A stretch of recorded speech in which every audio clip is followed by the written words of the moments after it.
اللہ الرحمن الرحیم۔ والد کی وفات کے بعد ماں نے ہر طرح کا کام کر کے اسے اس قابل بنا دیا تھا۔ شادی کے بعد بیوی کو ماں سے شکایت رہنے لگی کہ وہ ان کے اسٹیٹس میں فٹ نہیں ہے۔ بات بڑھنے پر بیٹے نے ایک دن ماں سے کہا، ماں میں چاہتا ہوں کہ میں اب اس قابل ہو گیا ہوں کہ کوئی بھی قرض ادا کر سکتا ہوں، میں اور تم دونوں خوش رہیں، اس لیے آج تم مجھ پر کیے گئے اب تک کے سارے اخراجات سود سمیت ملا کر بتا دو، میں وہ ادا کر دوں گا، پھر ہم الگ الگ سکھی رہیں گے۔ ماں نے سوچ کر جواب دیا، بیٹا حساب ذرا لمبا ہے، سوچ کر بتانا پڑے گا، مجھے تھوڑا وقت چاہیے۔ بیٹے نے کہا، ماں کوئی جلدی نہیں ہے، 2-4 دنوں میں بات کرنا۔ رات ہوئی، سب سو گئے۔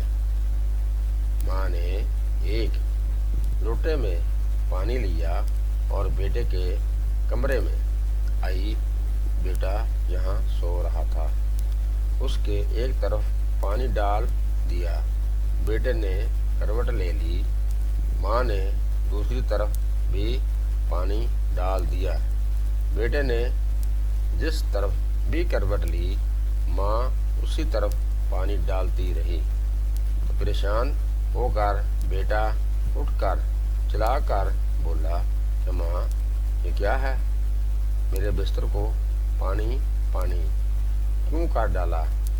ماں بولی، بیٹا تو نے مجھ سے پوری زندگی کا حساب بنانے کو کہا تھا، میں ابھی یہ حساب لگا رہی تھی کہ میں نے کتنی راتیں تیرے بچپن میں تیرے بستر گیلا کر دینے سے جاگتے ہوئے کاٹی ہیں۔ یہ تو پہلی رات ہے اور تو ابھی سے گھبرا گیا۔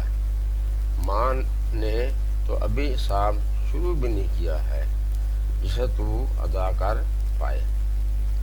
ماں کی اس بات نے بیٹے کے دل کو جھنجھوڑ کے رکھ دیا۔ پھر وہ رات اس نے سوچنے میں ہی گزار دی۔ شاید اسے یہ احساس ہو گیا تھا کہ ماں کا قرض کبھی نہیں اتارا جا سکتا، تاکہ یہ ان پڑھ ان کی ماں ساس ہے۔